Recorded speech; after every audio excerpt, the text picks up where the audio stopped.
উদয়পুর রমেশ চৌমুহনী এলাকায় বিদ্যুৎ দপ্তরের লাইন সারের কাজ চলাকালীন ভয়াবহ এক দুর্ঘটনা ঘটে। শনিবার কাজ করার সময় আচমকা লাইনে বিদ্যুৎ চলে আসায় বিদ্যুৎস্পৃষ্ট হয়ে গুরুতর আহত হন দুই শ্রমিক। বর্তমানে তারা গোমতী জেলা হাসপাতালে চিকিৎসাধীন।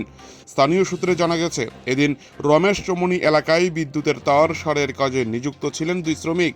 নিয়ম অনুযায়ী লাইন বন্ধ রেখে কাজ শুরু হয়েছিল, কিন্তু মেরামতির কাজ চলাকালীন হঠাৎ করেই লাইনে বিদ্যুৎ সংযোগ চলে আসে।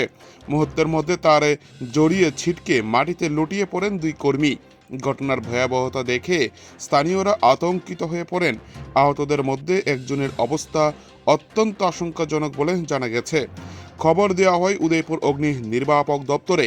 দমকল কর্মীরা দ্রুত ঘটনাস্থলে পৌঁছে আহতদের উদ্ধার করে টেপানিয়া স্থিত গোমতী জেলা হাসপাতালে নিয়ে যান।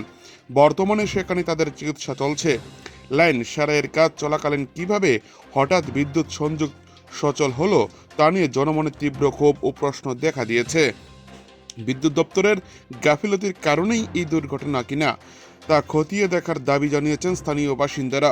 দপ্তরের ঊর্ধ্বতন কর্তৃপক্ষের পক্ষ থেকে এখনো পর্যন্ত এই বিষয়ে কোনো প্রতিক্রিয়া পাওয়া যায়নি। উদয়পুর থেকে নিজস্ব প্রতিনিধির রিপোর্ট, টিভি 100 বাংলা। প্রথমত আমরা তো মনে হয় জাম্পারিং কাটা, কোনো সাইডে লাইন কাটা, জাম্পারিং কেটে রাখছি আমরা।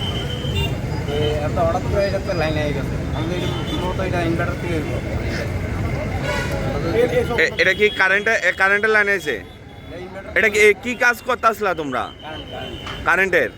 এটা কোন জায়গা? যারা কাজ করছিল তাদের নাম কি?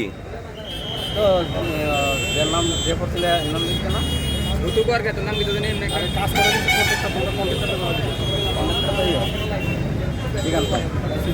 তোমরা মানে যে প্রথম আহত হয়েছে, যে মানে মাটিতে নিচে পড়ছে, এর নাম কি দা?